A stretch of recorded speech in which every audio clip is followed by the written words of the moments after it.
वहाँ तथागत अरहङ सम्मा सम्बुद्धलाई वन्दना, साथै धर्मरत्न र सङ्घरत्नलाई पनि वन्दना र साथै शासनका गुरु आचार्यदेखि लिएर सबै उपाध्याय देखाउने, सुनाउने, सिकाउने सबै गुरु भन्तेजीहरूलाई यो स्थानबाट नै वन्दना र उहाँहरूको आशीर्वादलाई शिरोधार्य गरेर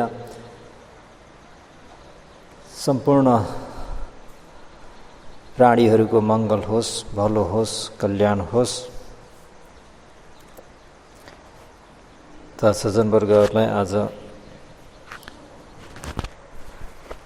मङ्गलसूत्र भाग 14 भयो। आज भाग 14 को बहुसच्चञ्च बहुश्रुतको विषयमा लिएर थोरै सुनौ।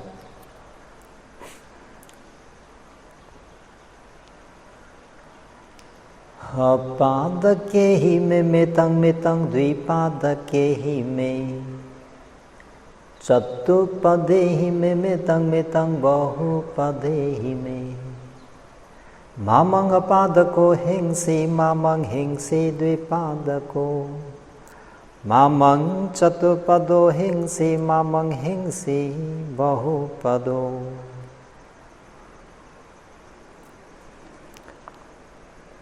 त सज्जनवर्गहरूलाई आज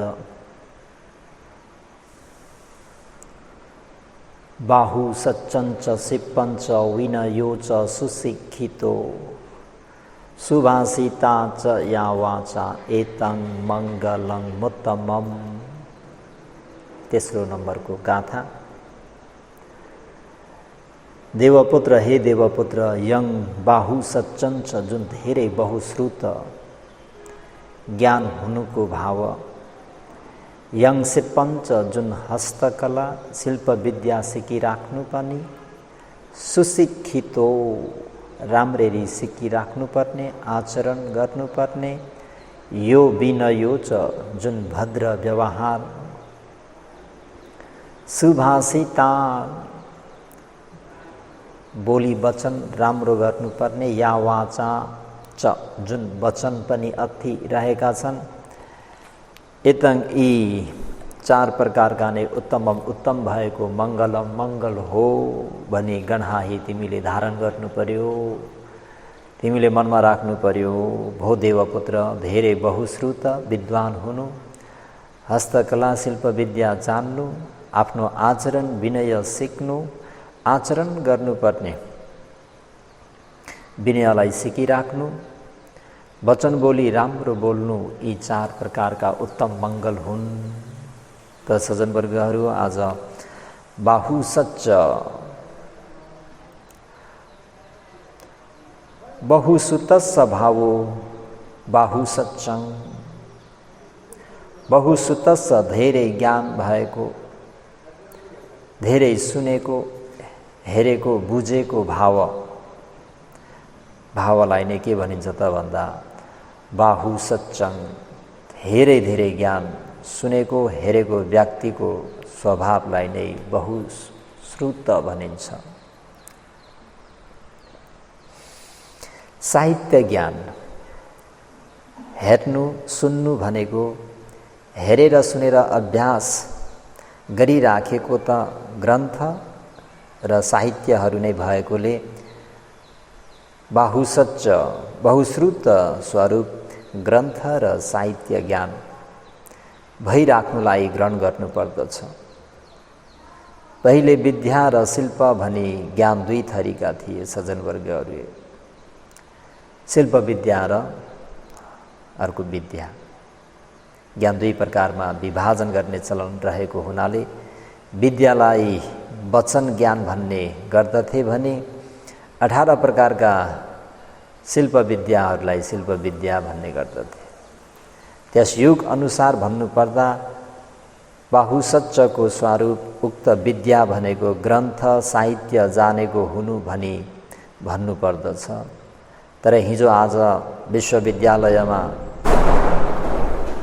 नियमित गरिरहेको विद्या भनिने शिक्षाहरू पहिलेका भन्दा धेरै छन् र गहिरो शिक्षा विषय समेत समावेश छन्। आँखाले नदेख्ने तथ्य देख्ने। नीतिकारहरूले द्वन्द्व संशयलाई हटाइदिने अप्रत्यक्ष भइरहेको अर्थहितलाई देखाउन सक्ने ग्रन्थ साहित्यहरू प्रत्येक व्यक्तिहरूका आँखा भएकोले ग्रन्थ साहित्यमा आँखा नभएको व्यक्ति अन्धो नै हो भनिराखेको छ।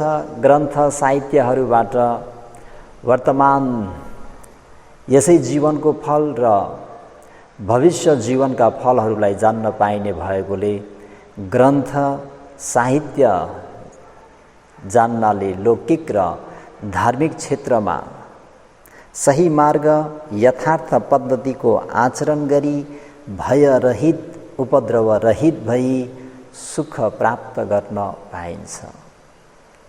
है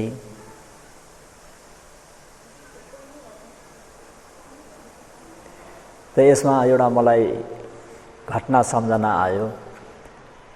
त यहाँनिर के छ त भन्दा बहुश्रुतको सिलसिलामा परपूर्वकालमा 6 जना ब्राह्मणहरू एउटा आफ्नो जीविकोयापन गर्नको निम्ति उहाँहरूले के गर्नुहुन्थ्यो त भन्दा ज्योतिष विद्याबाट जीविकोयापन गर्ने। ती 7 जनाका ग्रुप यसरी गाउँ नगर सहर हुँदै हुँदै आफ्नो जीविकोपार्जन गर्ने क्रममा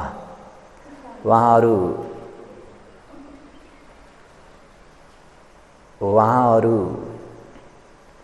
7 जनाले 500 असर्पी आर्जन गरे भनौँ। त्यो 500 असर्पी आर्जन गर्दाखेरि एउटा ठाउँमा आएर उहाँहरूले आपसमा सल्लाह गर्नुहुन्छ।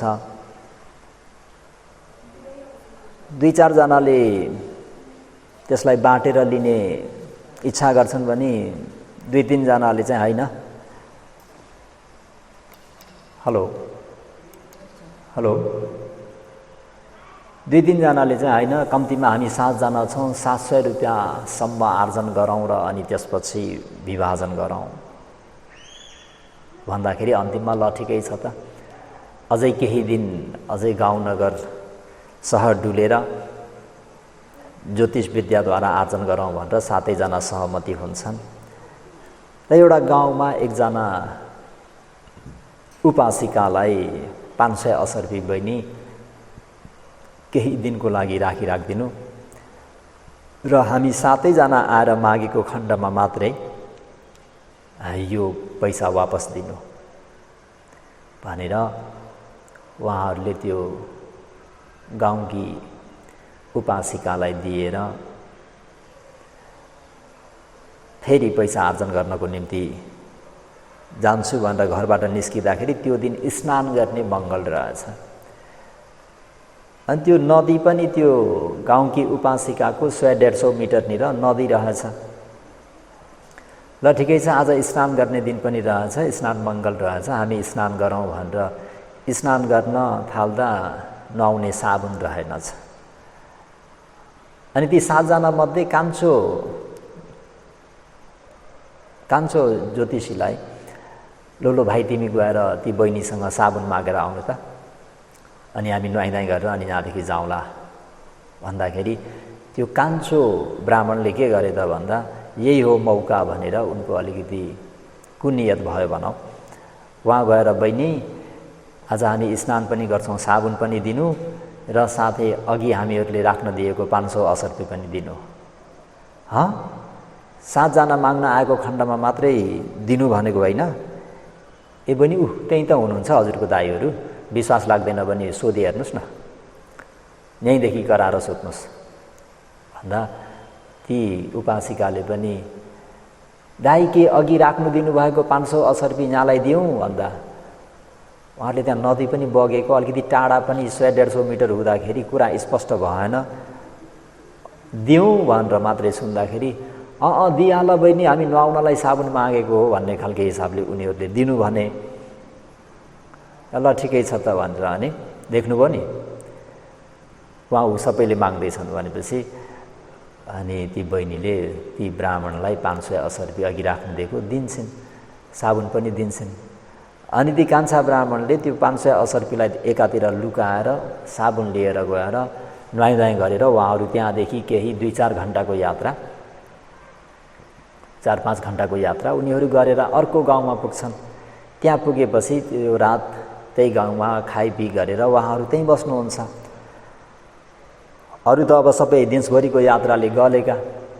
ती कान्छो ब्राह्मण चाहिँ अरू सबै निदाउने बित्तिकै रातारात नै फेरि कुलेलम ठोकेर त्यहाँदेखि आफूले राखेको त्यो सम्पत्ति लुकाएर राखेको त्यो 580 रुपियाँ लिएर नाउमा चढेर कता कुलेलम ठोकिहाल्यो उसले, कता लाग्यो। अनि बिहान उठ्दा त 6 जना ब्राह्मण मात्रै छन् ज्योतिषहरू। अनि कान्छो खोइ त भन्दा यसले त कतै काम त बिताएन, ल भएन फेरि वापस फर्केर जाउँ त्यो बहिनी कहाँ भनेर आउँदा त छैन सजन वर्गहरू। होइन बहिनी, तिमीलाई हामीले त हिजो 7 जना आएको खण्डमा मात्र दिनु भनेर राख्न दिएको होइन भन्छ। अनि मैले यत्रो यहाँदेखि कराएर तपाईँहरूलाई भनेको अघि राख्नु दिएको 580 रुपियाँ दिउँ भन्दा सबै 6 जनाले नै दिनु भन्दाखेरि मैले हिजो दिएर पठाइन साबुन र पैसा भन्दा उनीहरूको त्यहाँ भनाभारी हुँदाखेरि ल ठिकै छ, अब त्यसो भए न्यायालयमा गएर अब यसलाई छिनोफानो गर्नुपर्छ भनेर त्यो केस न्यायालयमा मुद्दा बन्नुपर्छ एउटा है। अनि महाराज समक्ष पुग्दाखेरि महाराजले बिचरा त्यो गाउँले बहिनीलाई के उपासिका तिमीलाई राख्न दिएका हुन् 580 रुपियाँ भन्दा हो महाराज। के उनीहरूले 7 जना माग्न आएको खण्डमा मात्रै दिनु भनेर पनि भनेका हुन् भन्दा हो महाराज। तर यिनीहरूले वहीँदेखि कराएर बोलाउँदा त्यहीँ थिए, त्यसरी बोलाउँदाखेरि मैले दिएको भन्दा ल अब जेसुकै होस् उहाँहरूले भनेको सही रहेछ, अब तिमीले नै दिनुपर्छ भनेर त्यो महाराजले पनि ती बहिनीलाई नै त्यो अब तिर्नुपर्ने, हेर्नुहोस् न बाध्यता। महाराजलाई बिन्ती गर्छिन्, महाराज मेरो त स्वामी पनि हुनुहुन्न, म त एक्लो अबला नारी सानी एउटा छोरीको सहारामा म जिइरहेको छु, मैले कसरी उहाँहरूलाई तिर्न सक्दिनँ भन्दा तिर्न सक्दैनौ भने प्रत्येक ब्राह्मणको घरमा आधा महिना दास काम गर्नु भनेर यसरी चाहिँ महाराजले सजाय दिए। त हुँदाहुँदै बिचारा ती बहिनी आफ्नो छोरीलाई दुःख सुख गरेर पढाउँदै गइन्। त प्रत्येक ती 6 जना ब्राह्मणको घरमा आधा महिना दास काम गर्दै पालैसँग यसरी 8-10 वर्ष बित्यो। 8-10 वर्ष बितिसकेपछि उनको छोरी सुपुत्री पनि लगभग 18-20 वर्षकी भइन्। त अनि यसो विचार गर्छिन्, हरेकले काम त गर्छन् तर काम गरे तापनि हरेकका मालिकहरू भनौँ साउजीहरू 1 जना मात्रै हुन्छन्। हाम्रो आमालाई चाहिँ किन 6 जनाको दास भएर बस्नु परेको, मा के हो यो भनेर वृत्तान्त कुरा आमाले छोरीलाई भनी बताउँछिन् भनौँ। छोरीले सोद्धाखेरि आमाले, अनि छोरीलाई चित्त बुझ्दैन। छोरी पढी लेखेको बहुश्रुत पनि धेरै भएकी हुँदाखेरि हिँड्नुस् मा भनेर माको हात समातेर महाराज समक्ष लिएर जान्छन् र महाराज मलाई यो विषयमा चाहिँ लिएर चित्त बुझेन, यो विषयमा चाहिँ हामीलाई चित्त बुझेन, त्यसर्थ ती ब्राह्मणहरूलाई हजुरले डाक्नु पर्यो, म यो फेरि म केही भनसुन गर्न चाहन्छु भनेर यसरी भन्दाखेरि ल ठिक छ भनेर ती 6 जना ब्राह्मणहरूलाई पनि महाराजले डाक्नुहुन्छ र ती 6 जना ब्राह्मणहरू आउँछन्। आइसकेपछि त्यो छोरीले महाराज मलाई 580 रुपियाँ चाहिँ सापट्टीको रूपमा दिनुहोस् भनेर 580 रुपियाँ महाराजसँग माग्छिन् त्यो छोरीले। अनि हजुरहरूले मेरो आमालाई 580 रुपियाँ राख्न दिनुभएको होइन त? हो। अनि हजुरहरू 7 जना भएर आउनुभयो भने मात्रै हजुरहरूले यो पैसा वापस लिनु भन्नुभएको होइन त? हो। ल अब मसँग 500 असर्पी छ यहाँ, अब हजुरहरू 7 जना भएर आउनुहोस्, म हजुरलाई यो 500 असर्पी दिन्छु भन्दा त अब भएन आपत, कहाँदेखि 7 जना ल्याउने? उनीहरूमा 6 जना मात्रै छन्। उनीहरूमध्ये कान्छो चाहिँले पैसा लिएर कता भागे भन्ने कुरा उनीहरूलाई नै थाहा छैन। अनि त्यहाँ उपस्थित आमत्यहरू पनि ओहो हेर त यो कुमारी, यी युवती, महाराजले पनि अस्ति यो निर्णय गलत तरिकाले गर्नुभएको रहेछ। हेर्नु त बिचारा बहिनीले 8-10 वर्षसम्म यी 6 जना ब्राह्मणको दासी काम गर्नु पर्यो, दासी भएर बस्नु पर्यो भनेर एक आपसमा खुसुर गर्न थाले। अनि महाराजले पनि त्यो निर्णय सुनेर अति नै ओहो मबाट ठुलो गल्ती भएछ भन्ने महाराजलाई पनि महसुस भयो। त सबै भद्र भलात्मी भएका हुँदाखेरि ती ब्राह्मणहरू पनि आश्चर्यचकित भए। कुरा त सही हो, खोट त यो बहिनीको त होइन, यी अहिले बहिनीले पैसा दिन्छु भन्दा पनि हामीमा त छैन, हामी 7 जना छैनौँ, अब उसलाई कहाँ गएर खोज्ने भन्दा उनीहरूले पनि उसलाई शाबासी दिए। त्यो छोरीलाई किन शाबासी दिए त भन्दा त्यो एउटा ज्ञान भनौँ न, नलेज भनौँ न, बहुश्रुत भनेको। अनि महाराज पनि अति प्रसन्न भएर अनि त्यहाँदेखि भन्नुहुन्छ, बेटी मबाट ठुलो गल्ती भयो, मैले गलत निर्णय गरेको हुँदाखेरि मैले तिमीलाई दास बनाएँ, त्यसर्थ यो अहिले जुन 500 असर्पी मैले सापट्टीको रूपमा दिएको थिएँ त्यो चाहिँ मैले तिमीहरूलाई मेरो गलत निर्णयको लागि जरिमाना जस्तो चाहिँ भयो, त त्यो तिमीहरूले आफै राख र आजदेखि तिम्रो आमालाई पनि दास्ताबाट, यो दासीको जीवनबाट मुक्त गरिदिए भन्दा यो के हो त भन्दाखेरि बहुश्रुत हुनु, धेरै ज्ञान हुनु, धेरै नलेज हुनु बडा मङ्गलदायी कार्य हो। त्यही भएर ग्रन्थ साहित्यहरूबाट वर्तमान जीवनको फल जीवनको फललाई पनि बुझ्न पाइन्छ भने भविष्यको जीवनको फलहरूलाई पनि जान्न पाइने भएकोले ग्रन्थहरू साहित्यहरू जान्नुले के हुन्छ त भन्दा लौकिक क्षेत्रमा पनि र लोकोत्तर क्षेत्रमा पनि सही मार्ग यथार्थ पद्धतिको आचरण गरी भयरहित र उपद्रवरहित भई सुख प्राप्त गर्न सकिन्छ। अहिले 18-20 वर्षको युवतीले कोर्टमा गएर दुधको दुध पानीको पानी गरिदिन सक्ने त्यो क्षमता भनेको के हो त भन्दाखेरि बहुश्रुत जनरल नलेज। त यो ज्ञान, यो बुद्धि हुनु नित्यन्त आवश्यकता छ। त्यही भएर किताब खाली छ भने किताब पढ्नुपर्छ, किताबबाट धेरै ज्ञानहरू प्राप्त हुन्छ। र तिनको आमालाई त्यो ज्ञान नहुँदाखेरि बिचारा बोल्न पनि सकिनेन्, दासीको जीवन त्यत्रो निर्दोषी भएर पनि दासी भएर बस्न पर्यो। त उनकी छोरी 18-20 वर्ष मात्र केही भइदिएकी थिइन्, बहुश्रुत भएको कारणले आफ्नो मालाई हैन जरिमाना सहित त्यतिखेरको 500 असर्पी भन्ने कुरा सामान्य होइन। अनि राजा फेरि त्यो युवतीसँग अति नै प्रभावित भएर ओहो यस्तो क्षमता, यस्तो बुद्धिवती, यस्तो बहुश्रुत भएको नारीलाई चाहिँ यदि अग्रमहेशी बनाएर हरेक छलफलमा, हरेक मिटिङमा, हरेक त्यो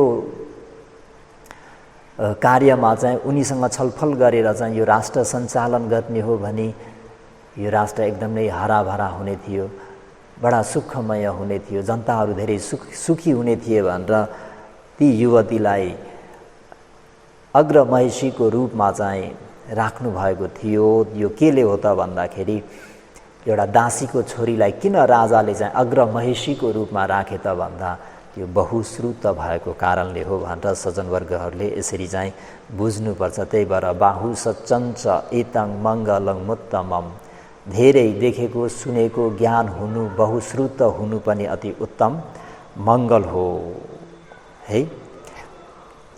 ग्रन्थ साहित्य नजान्ने व्यक्ति भनेको छामछुम गरी केही नजानिकन बाटो हिँड्नु जस्तै एउटा अन्धो व्यक्ति चाहिँ यता छामेर उता छामेर, यता टेकेर उता टेकेर, यता डोरीमा समातेर हिँडे जस्तै, छामछाम छुमछुम गरेर हिँडे जस्तै, केही नजानिकन बाटो हिँडे जस्तै हुनाले कहिले गलत त कहिले सही भएर प्राय जीवनमा के हुन्छ त भन्दा हानि सहेर बस्नुपर्ने हुन्छ, नोक्सानी सहेर बस्नुपर्ने हुन्छ। किन सही निर्णय लिन नसक्दाखेरि, सही ठिक र बेठिकलाई छुट्याउन नसक्दाखेरि धेरै जस्तो के हुन्छ त भन्दाखेरि दुःख सहेर बस्नुपर्ने हुन्छ।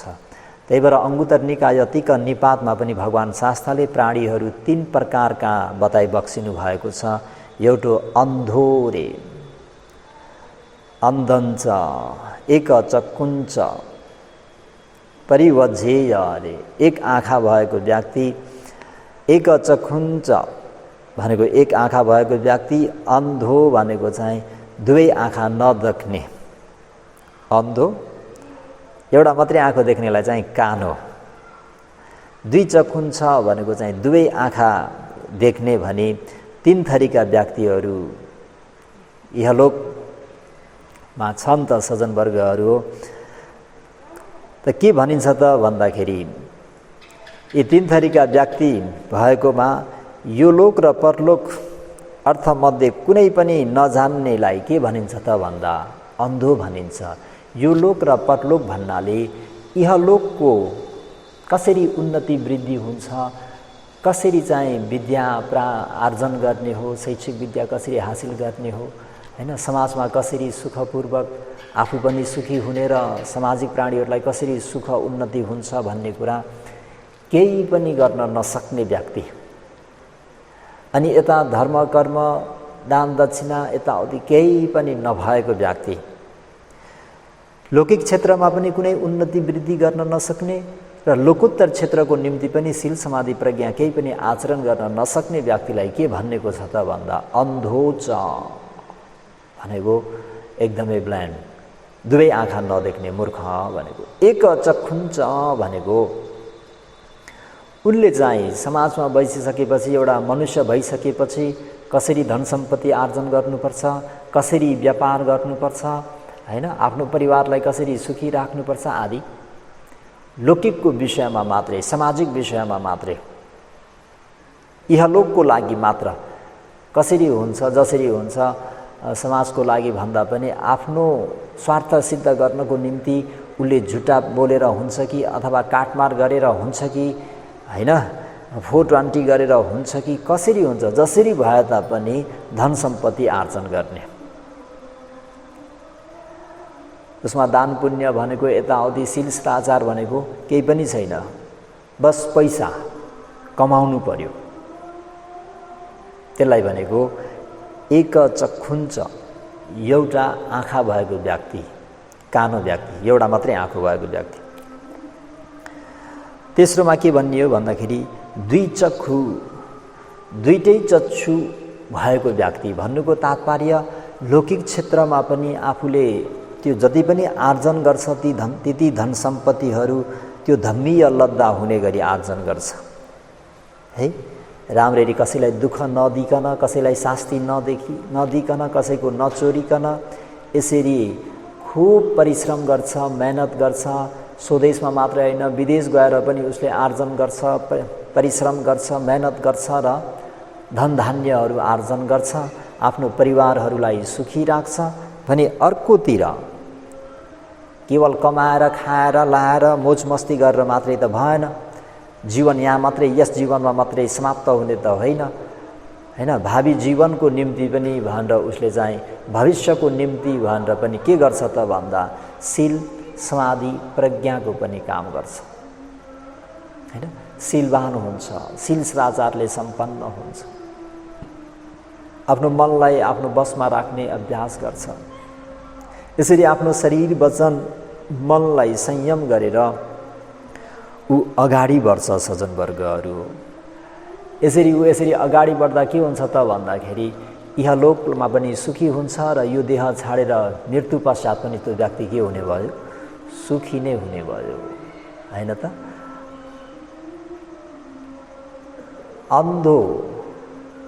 अन्धो चाहिँ इहलोकमा पनि ऊ के हुने भयो त भन्दा दुखी नै हुने भयो, मृत्यु पश्चात पनि के हुने भयो त भन्दा न त उसले धन सम्पत्ति आर्जन गर्छ न त कुनै सत्कर्म गर्छ, भनेपछि त्यो दुर्गतिमै पतन हुने भयो।